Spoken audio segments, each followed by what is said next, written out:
Hello दोस्तों, कैसे हो आप लोग। तो दोस्तों मैं आप सभी का स्वागत करता हूं आपके अपने प्रतिगिरी कॉमर्स अकेडमी पे।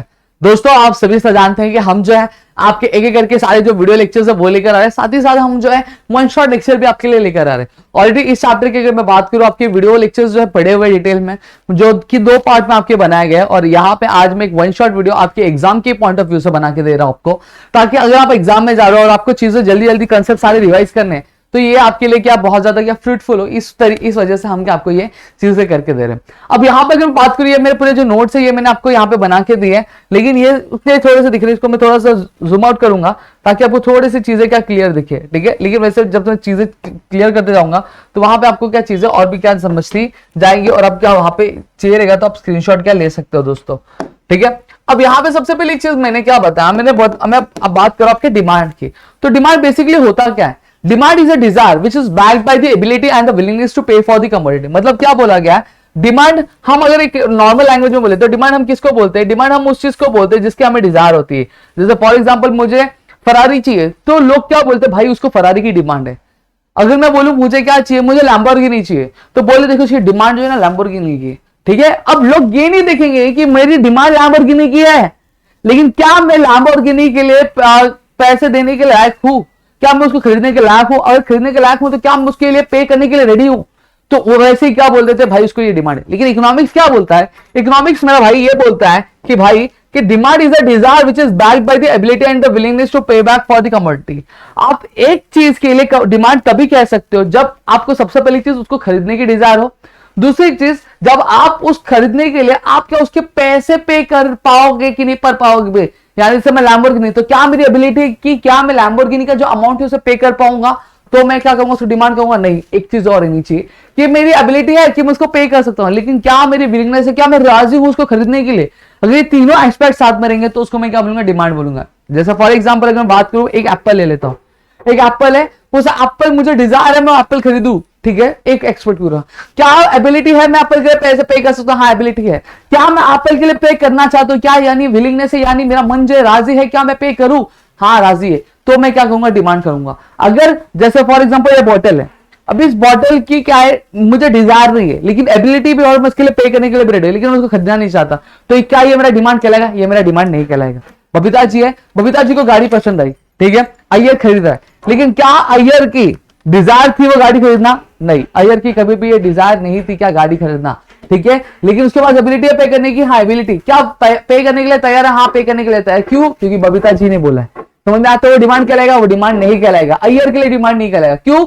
अय्यर की डिजायर नहीं है खरीदना, अय्यर की एबिलिटी है पे करना, और अय्यर की क्या विलिंगनेस है पे करना, लेकिन उसकी डिजायर नहीं है, तो डिमांड कहलाएगा? नहीं। वही बबीता जी की डिमांड करेगी, हाँ उसके बाद डिजायर है, हाँ है। क्या विलिंगनेस है वो पे कर सकती है? हाँ पे कर सकती है।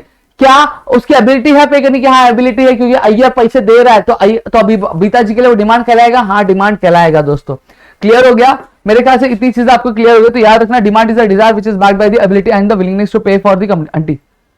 अब यहां पे बात करते हैं, अब डिमांड शेड्यूल हम लोग देखेंगे। डिमांड शेड्यूल क्या होता है?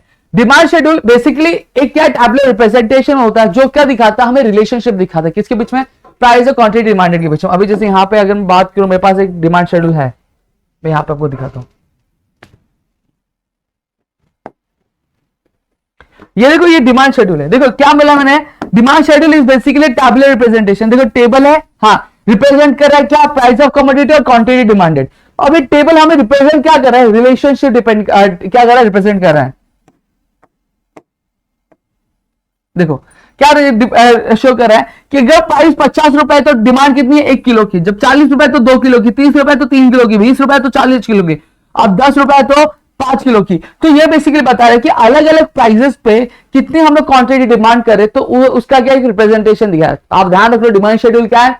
Basically it is a tabular representation which shows the relationship between the price of a commodity and the quantity demanded for the commodity. Clear हो गया? तो मेरे ख्याल से आपको ये चीजें क्या हो गई होंगी? क्लियर हो गई होंगी, ठीक है।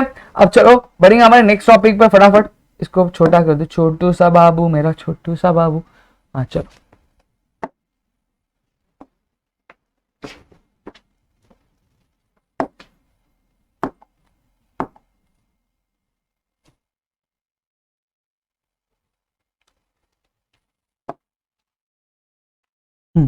अब उसके बाद क्या देखने वाले? उसके बाद हम लोग देखने वाले आपका डिमांड शेड्यूल जो होता है ना दोस्तों, वो दो तरीके का होता है। एक आपका इंडिविजुअल डिमांड शेड्यूल रहेगा, एक मार्केट डिमांड शेड्यूल रहेगा। इंडिविजुअल डिमांड शेड्यूल मतलब क्या होता है, सबसे पहले इंडिविजुअल डिमांड समझ लेते हैं।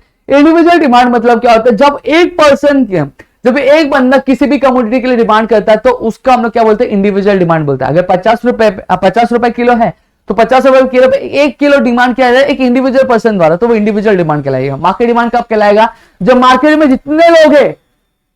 जितने लोग हैं सबकी जो डिमांड का जो टोटल होगा उसको हम लोग मार्केट डिमांड बोलेंगे। जैसे 4 लोग हैं, 4 लोगों ने कितना 4 किलो की डिमांड की, तो 4 × 4 कितना होता है, 16 होता है। तो जो 16 किलो होगा वो क्या होगा, मार्केट डिमांड होगा। मैं अकेला हूं, मैंने 2 किलो डिमांड की, तो मेरा क्या होगा, ये मेरा इंडिविजुअल डिमांड होगा। समझ में आ गया। अब वैसे में इंडिविजुअल डिमांड शेड्यूल, तो इंडिविजुअल डिमांड शेड्यूल क्या कहलाएगा, इंडिविजुअल डिमांड शेड्यूल बेसिकली एक टैबुलर रिप्रेजेंटेशन होगा जो एक पर्टिकुलर इंडिविजुअल पर्सन की डिमांड क्या हमें बताएगा, क्या अलग अलग प्राइस लेवल पे। समझ में आ गया। मार्केट डिमांड शेड्यूल क्या होगा, मार्केट डिमांड शेड्यूल बेसिकली एक शेड्यूल रहेगा, एक टैबुलर रिप्रेजेंटेशन जो रहेगा, जो हमें क्या बताएगा, जितने भी कंज्यूमर्स मार्केट में अवेलेबल है एक पर्टिकुलर प्राइस पे कितनी कमोडिटी डिमांड कर रहे हैं उसका जो टोटल होगा वो हमें क्या बताएगा, मार्केट डिमांड शेड्यूल क्या बताएगा। ठीक है। अब हम सभी तो जानते हैं कि हर एक चीज के टाइप होते हैं, इंसान के टाइप होते हैं, ह्यूमंस के टाइप होते हैं, हम प्राणियों के टाइप होते हैं। तो वैसे यहाँ पे टाइप्स ऑफ डिमांड है आपका। सबसे पहला क्या है, डायरेक्ट डिमांड। डायरेक्ट डिमांड क्या होता है, डायरेक्ट डिमांड मतलब ऐसी कमोडिटी जो क्या करेगी, हमारी जो वांट है उसको डायरेक्टली सेटिस्फाई करती है, उसको हम लोग क्या बोलते हैं, डायरेक्ट डिमांड बोलते हैं। जैसे फॉर एग्जांपल कपड़े, तो कपड़े हमारी वांट्स को क्या डायरेक्ट सेटिस्फाई करते हैं, तो वो डायरेक्ट डिमांड हो गया। ठीक है। जो छाता है तो छाते को प्रोसेस करने की जरूरत नहीं, हमें बारिश से बचना है, धूप से बचना है, तो हमारी वांट जो डायरेक्ट सेटिस्फाई करती है, हाँ करती है, तो डायरेक्ट डिमांड कहलाएगा। समझा। अब इनडायरेक्ट डिमांड क्या होता है, ऐसी कमोडिटीज जो हमारे वांट्स को डायरेक्टली सेटिस्फाई नहीं करती है, तो उसको हम लोग इनडायरेक्ट डिमांड बोलेंगे। कार के स्पेयर पार्ट्स, तो कार के स्पेयर पार्ट्स हमारी वांट्स डायरेक्ट सेटिस्फाई करें नहीं, कार के स्पेयर पार्ट्स को हमें क्या करना पड़ेगा, असेंबल करना पड़ेगा, यानी एक प्रोसेस की जरूरत है, तो फिर जाके वो मेरी वांट सेटिस्फाई करेगी, तो इनडायरेक्ट डिमांड है। लकड़ी और कीला जो मेरी वांट है वो डायरेक्ट सेटिस्फाई करेगी नहीं, कि लकड़ी और कीला को मुझे बना के उसको एक स्ट्रक्चर देना पड़ेगा किसी फर्नीचर का, तब जाके वो मेरी वांट सेटिस्फाई करेगी, तो वो इनडायरेक्ट डिमांड होगा। क्लियर हो गया। अब कॉम्प्लीमेंट्री या फिर जॉइंट डिमांड क्या होता है, जब जब दो कम्युनिटीज मिलकर क्या करते हैं, एक पर्टिकुलर वांट को सेटिस्फाई करते हैं, तो उसको मैं कॉम्प्लीमेंट्री या फिर जॉइंट डिमांड बोलता हूं। जैसे कार ले लो, पेट्रोल ले लो, मेरी वांट है कार चलाना, तो सिर्फ कार रहेगी तो चल जाएगा नहीं, कार में पेट्रोल डालना पड़ेगा, यानी दो कम्युनिटीज एक वांट सेटिस्फाई करी मेरी कार चलाने की, सही बात है। सिर्फ पेट्रोल रहेगा कार नहीं रहेगा तो मैं चला लूंगा, कार नहीं चला पाऊंगा, तो दो कम्युनिटीज मिलकर क्या करी, वांट सेटिस्फाई। चौक और ब्लैक बोर्ड, सिर्फ चौक रहेगा तो मैं पढ़ा लूंगा नहीं, ब्लैक बोर्ड भी चाहिए, सिर्फ ब्लैक बोर्ड रहेगा तो मैं पढ़ा लूंगा क्या नहीं, चौक भी चाहिए। समझ में आ, तो क्या हो गई, ये कॉम्प्लीमेंट्री डिमांड हो गया। कंपोजिट डिमांड क्या होता है, कंपोजिट डिमांड मतलब ऐसी कमोडिटी जो एक बार में कई सारे वांट सेटिस्फाई करती है, उसको हम लोग क्या बोलते हैं, कंपोजिट डिमांड क्या बोलते हैं। जैसे इलेक्ट्रिसिटी हमारे कई सारे वांट सेटिस्फाई करती है, मेरे वीडियो लेक्चर्स रिकॉर्ड करने की वांट सेटिस्फाई करी, इस पैनल को चलाने की वांट सेटिस्फाई करी, गर्मी ना लगे इसलिए एसी की भी जो वांट है मेरी सेटिस्फाई करी है ना, मेरे को n numbers of want satisfy करी है, तो ये क्या होता है, कंपोजिट डिमांड बोलता है। वाटर, मुझे पानी पीना है, देखो पानी है मेरे पास, मैं पानी पी ले रहा हूं, 2 मिनट।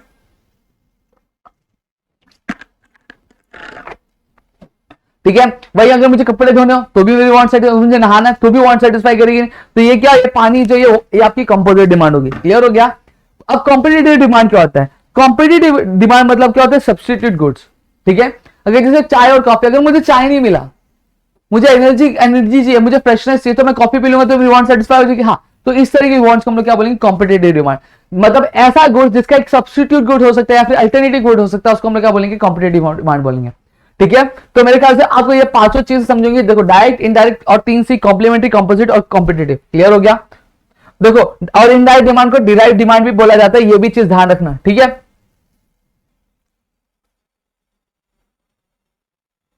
अब यहां पे डिटर्मिनेंट्स है। डिटर्मिनेंट्स मतलब क्या है, ऐसी कुछ चीज है जिसकी वजह से क्या होता है, डिमांड कम या फिर ज्यादा होता है। जैसे प्राइस की अगर मैं बात करूं, सबसे पहला क्या दिया, हमारा प्राइस दिया। अगर प्राइस बढ़ता है किसी भी कमोडिटी का, तो क्या आप उसको खरीदोगे, क्या नहीं खरीदोगे, लेकिन पहले जितना खरीदते थे, जितना दाम कम था उतना खरीदोगे नहीं, डिमांड क्या हो जाएगी, कम हो जाएगी, तो उसको हम लोग क्या बोलेंगे, आपका प्राइस की वजह से डिमांड क्या हो गई, कम हो गई। वही प्राइस कम हो जाती है तो डिमांड ज्यादा होगी कि नहीं होगी। सीधा एग्जाम्पल लेते कांदे का जब प्राइस बढ़ता है तो डिमांड क्या हो जाती है, कम हो जाती है। वही अगर प्राइस क्या होता है, घटता है, तो डिमांड क्या हो जाती है, बढ़ जाती है। जब प्राइस ज्यादा था तो हम कांदा कम खरीदते, वही प्राइस कम हो गया तो हम कांदा ज्यादा खरीदते, भजिया सब बनाते। सही बात है। तो देखो प्राइस अफेक्ट कर रहा है डिमांड को, इनकम।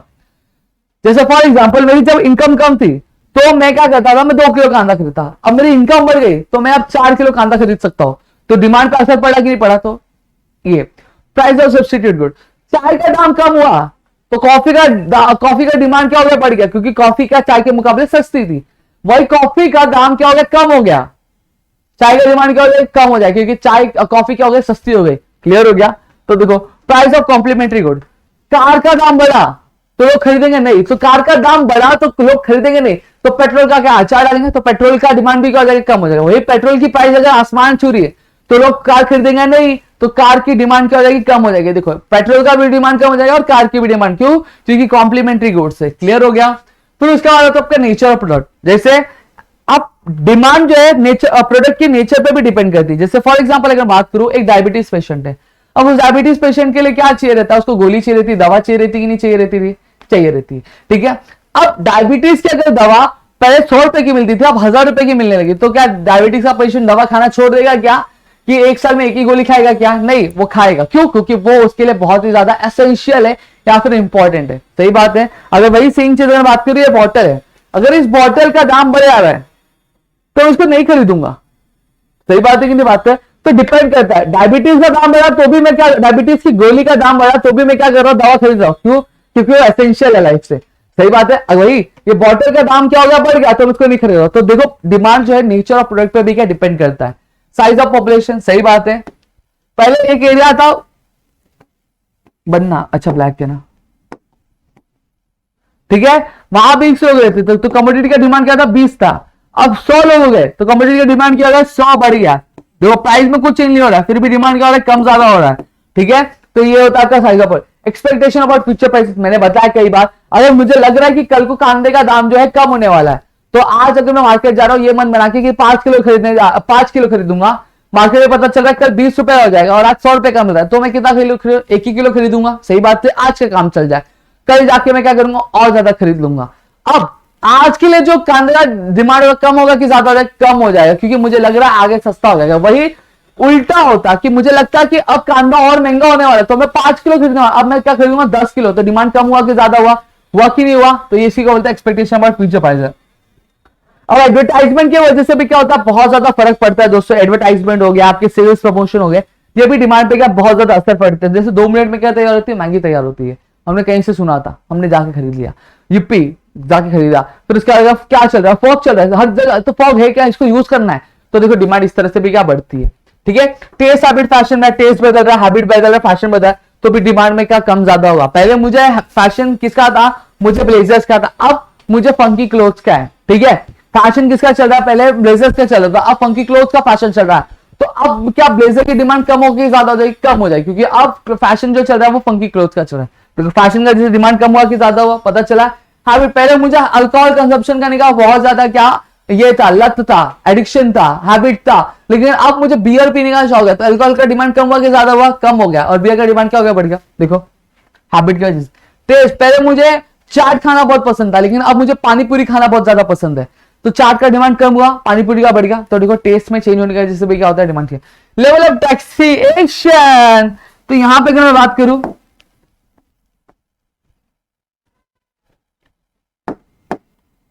पहले जैसे फॉर एग्जांपल 100 रुपए का गुड़ है, उस पर इंपोर्ट ड्यूटी 50% लगा दो, कितना लग रहा है? 50%, तो कितना हो गया आपका? 150 रुपए का गुड़ हो गया। सही बात है।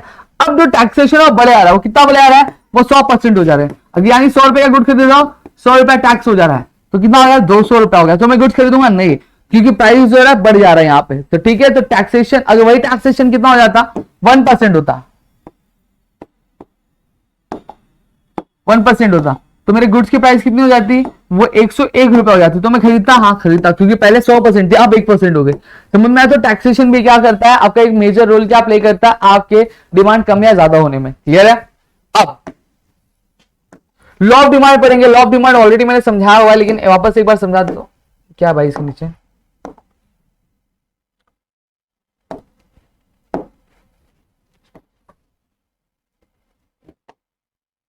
देखो स्टेटमेंट ऑफ लॉ दिया है। सबसे पहली चीज ये, जो लॉ इंट्रोड्यूस किया गया था आपके अल्फ्रेड मार्शल द्वारा, उनके बुक प्रिंसिपल ऑफ इकोनॉमिक्स जो ईयर 1890 में क्या हुई थी? पब्लिश हुई थी। अब लॉ में क्या बताता है? फंक्शनल रिलेशनशिप प्राइस और क्वांटिटी डिमांडेड के बीच में, कि प्राइस अगर कम हो रहा है तो क्वांटिटी डिमांडेड बढ़ रहा है कि कम हो रहा है, उसके बारे में बताएगा। अगर प्राइस ज्यादा हो रहा है तो क्वांटिटी डिमांड कम हो रहा है कि ज्यादा हो रहा है, इसके बारे में क्या बताता है। क्लियर हो गया। अब यहीं पे अगर मैं चीज बात करूं आपकी स्टेटमेंट ऑफ लॉ, अब आप सोचोगे मैं ये क्या कर रहा हूं, मेरे को लगा मेरा माइक गिर गया।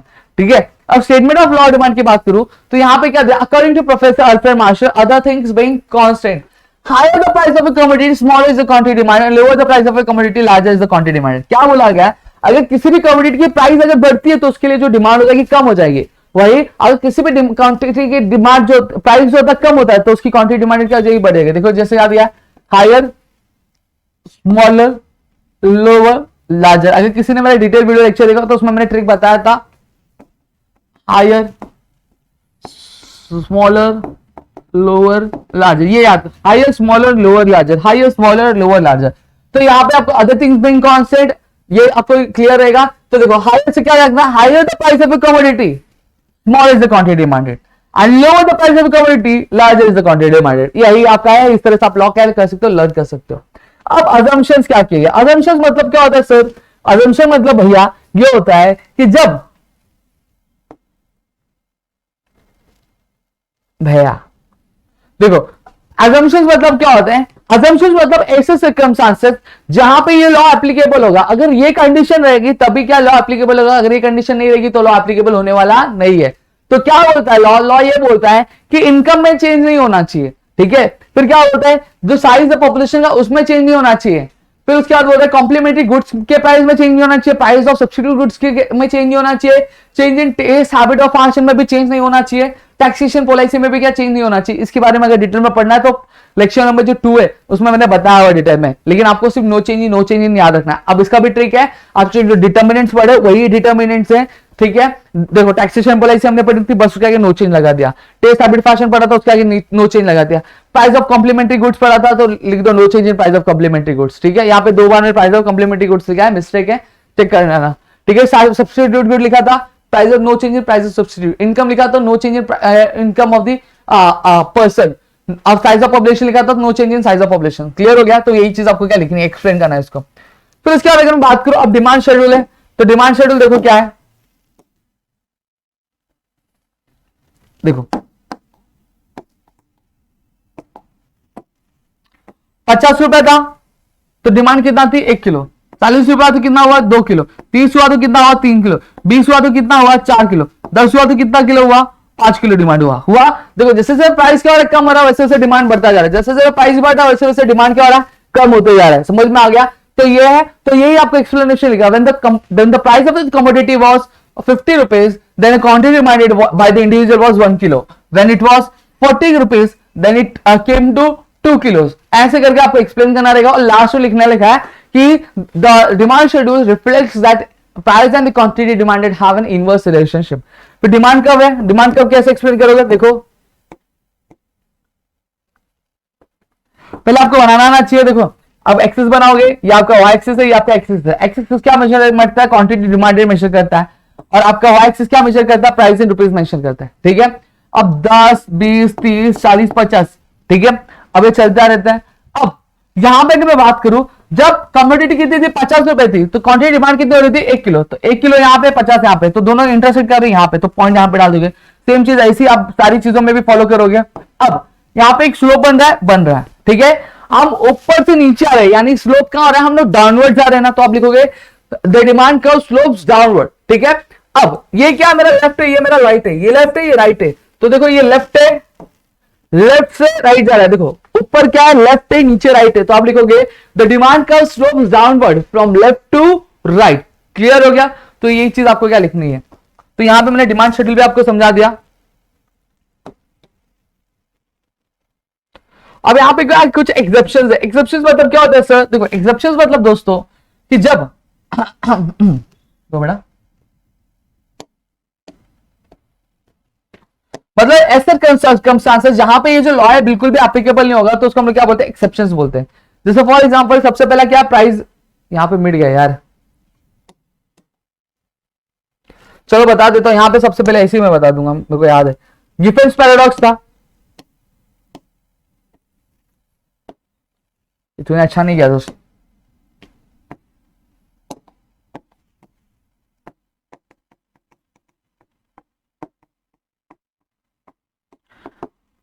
अब गिफन पैराडॉक्स क्या बोलता है? गिफन पैराडॉक्स मतलब बेसिकली ये बोलता है कि इंफीरियर गुड्स या फिर लोअर गुड्स, इंफीरियर गुड्स और लोअर गुड्स क्या होते हैं? ऐसे गुड्स जिनकी प्राइस अगर कम भी हो जाती है तो उनकी डिमांड नहीं बढ़ती। जैसे चावल की अगर प्राइस कम भी हो जाएगी तो डिमांड बढ़ेगा नहीं। अगर 30 लोग 30 किलो कंज्यूम करें तो 30 को ही कंज्यूम करेंगे, समझ में? ज्यादा कंज्यूम करने लगेंगे नहीं।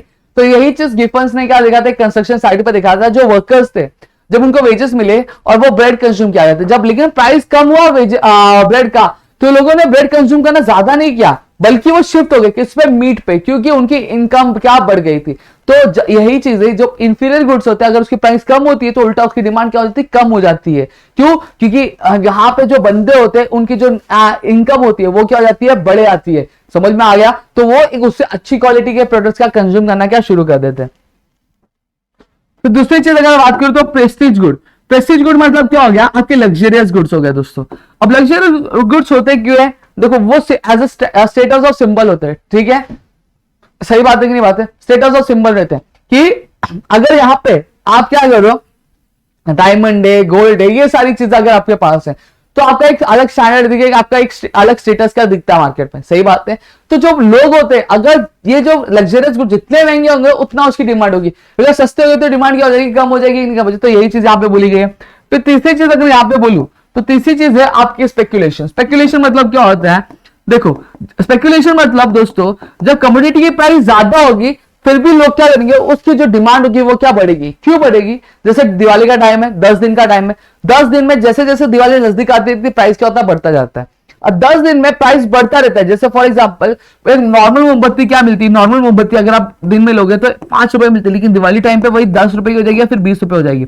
महंगी हुई फिर भी लोग क्या खरीदेंगे? क्यों खरीद रहे हैं? क्योंकि उनको डर लगा रहता है कि दिवाली अगर आ गई तो ये 20 रुपए से 30 रुपया भी चला जाएगा, उनको ये डर रहता है, ठीक है? तो इस वजह से वो खरीदते हैं, इसको हम लोग स्पेकुलेशन बोलते हैं। और फिर उसके बाद प्राइस इल्यूशन क्या होता है? प्राइस इल्यूशन मतलब दोस्तों कि हमें हमारे माइंडसेट में करता है कि अगर कोई गुड्स थोड़ा महंगा है तो अच्छी क्वालिटी है, अगर सस्ता है तो अच्छी क्वालिटी का नहीं है, अगर वो गुड्स थोड़े से क्या कॉस्टली है तो अच्छी क्वालिटी होंगे। तो इस वजह से हमेशा जो हम लोग होते हैं हम ब्रांडेड चीजों के पीछे भागते हैं, ठीक है? ये सोच के कि वो महंगा तो वो अच्छा रहेगा। तो इसी चीज को हम लोग क्या प्राइस इल्यूशन बोलते हैं। इग्नोरेंस क्या होता है? कि हम क्या करते हैं जब कभी भी कोई भी कमोडिटी महंगा खरीद लेते हैं। क्यों महंगा खरीद लेते हैं? क्योंकि हमें मार्केट वैल्यू जो होती है उस कमोडिटी की वो पता नहीं होती, तो उसको हम लोग क्या बोलते हैं? इग्नोरेंस बोलते हैं। क्या बोलते हैं दोस्तों? उसको हम लोग इग्नोरेंस बोलते हैं। समझ में आ गया? जब कभी भी आप क्या खरीदोगे, आप कोई भी कमोडिटी खरीद लो थोड़े से कॉस्टली दाम पे, हाई वैल्यू पे, क्यों? क्योंकि आपको उसकी जो मार्केट वैल्यू थी उसको उसके बारे में पता नहीं था, तो उसको हम लोग क्या बोलते हैं? प्राइस इल्यूशन बोलते हैं, सॉरी इग्नोरेंस बोलते हैं। हैबिचुअल गुड्स मैंने बताया, दारू शराब तंबाकू, इनके प्राइस कितने भी बढ़ जाए फिर भी लोगों का डिमांड कम होगा नहीं, क्योंकि वो उससे एडिक्टेड है, उनके हैबिचुअल गुड्स से। समझ में आ गया? तो यही चीज थी। अब आगे बढ़ेंगे। आगे क्या? Changes in variation demand. Changes and variation. Variation demand मतलब क्या होता है? जब कभी भी डिमांड कम या ज्यादा होगा। क्यों? क्योंकि प्राइस कम ज्यादा हो रहा है और बाकी सारे फैक्टर्स कांस्टेंट है। बाकी सारे फैक्टर्स कौन से? इनकम हो गया, price of substitute, complementary goods, ये सारे क्या है? आपके कांस्टेंट में कोई भी चेंज नहीं हो रहा है, लेकिन जो प्राइस है उसमें कम ज्यादा हो रहा है, तो उसको हम लोग क्या बोलते हैं? वेरिएशन डिमांड बोलते हैं। एक्सपांशन डिमांड क्या होता है? जब प्राइस क्या हो रहा है, जब डिमांड क्या हो रहा है? बढ़ रहा है, क्योंकि प्राइस कम हो रहा है और बाकी सारे फैक्टर्स कांस्टेंट है, तो उसको हम लोग एक्सपांशन डिमांड बोलेंगे। देखो यहां पे दिख रहा होगा मेरे ख्याल से, ठीक है? एक्सपांशन डिमांड मतलब क्या हो गया? जब प्राइस क्या हो रहा है, सॉरी डिमांड क्या हो रहा है? बढ़ रहा है। क्यों? क्योंकि प्राइस बढ़ रहा है, प्राइस कम हो रहा है और बाकी सारे फैक्टर्स कांस्टेंट है, तो उसको हम लोग एक्सपांशन डिमांड बोलेंगे। देखो यहाँ पे प्राइस नॉर्मल प्राइस है, फिर उसके बाद अगर मैं बात करूं प्राइस कम हो गया तो डिमांड पहले इतनी थी, अब डिमांड क्या हो गया? आगे बढ़ गया, यानी बढ़ चुका है, तो एक्सपांशन डिमांड। कॉन्ट्रैक्शन डिमांड क्या होगा? जब क्या हो रहा है? डिमांड कम हो रहा है। क्यों? क्योंकि प्राइस बढ़ रहा है और बाकी सारे फैक्टर्स कांस्टेंट है, तो उसको हम लोग कॉन्ट्रैक्शन डिमांड बोलेंगे। सेम चीज है, प्राइस ये था, प्राइस बढ़ गया, डिमांड पहले यहां था तो अब क्या हो गया? कम हो गया, तो इसको हम लोग क्या बोलेंगे? आपका कॉन्ट्रैक्शन डिमांड बोलेंगे। क्लियर है? अब चेंजेस इन डिमांड क्या होता है? जब क्या होता है? जब डिमांड कम या ज्यादा हो रहा है, किसके वजह से? बाकी सारे फैक्टर्स में फेवरेबल या फिर अनफेवरेबल चेंजेस होने की वजह से, और प्राइस क्या कांस्टेंट है, प्राइस चेंज बिल्कुल भी नहीं हो रहा, बाकी सारे फैक्टर्स में चेंज होने की वजह से डिमांड कम ज्यादा हो रहा है, तो उसको हम चेंजेस इन डिमांड बोलेंगे। इंक्रीज इन डिमांड मतलब क्या होता है सर? इंक्रीज इन डिमांड मतलब जब क्या होगा? किसी भी कमोडिटी की प्राइस डिमांड जो होगी वो बढ़ेगी। क्यों? क्योंकि बाकी सारे फैक्टर्स में क्या हो रहा है? फेवरेबल चेंजेस हो रहा है। क्या हो रहा है? बाकी सारे फैक्टर्स में फेवरेबल चेंज हो रहा है और प्राइस क्या है? कांस्टेंट है, तो उसको हम लोग क्या बोलेंगे? इंक्रीज इन डिमांड बोलेंगे। समझ में आ गया? डिक्रीज इन डिमांड क्या होगा? जब क्या होगा, आपकी डिमांड कब होगी, क्यों, क्योंकि बाकी सारे फैक्टर्स में अनफेवरेबल चेंजेस होता है और प्राइस क्या कांस्टेंट है, तो उसको हम लोग क्या बोलेंगे, डिक्रीज इन डिमांड बोलेंगे। समझ में आ गया। तो यहां पे अगर मैं बात करूं तो यहां पे हमने पूरा जो चैप्टर है यहां पे खत्म कर दिया है दोस्तों। आई होप आपको चीजें क्लियर हो गई होंगी, और अगर वीडियो अच्छी लगी तो प्लीज वीडियो को लाइक करिएगा, चैनल सब्सक्राइब नहीं किया तो चैनल सब्सक्राइब करना, अपने दोस्तों से शेयर करना। यहाँ पे 25 मिनट्स के आसपास में हमने पूरा जो चैप्टर है वो आपको खत्म करके दे दिया। वीडियो अच्छी लगे तो लाइक, चैनल सब्सक्राइब, अपने दोस्तों से शेयर करो, ताकि ऐसे और कई सारे वीडियोस हम आपके लिए क्या ला सके और आपकी जो प्रिपरेशन है बोर्ड एग्जाम के लिए वो हम क्या करवा सके दोस्तों।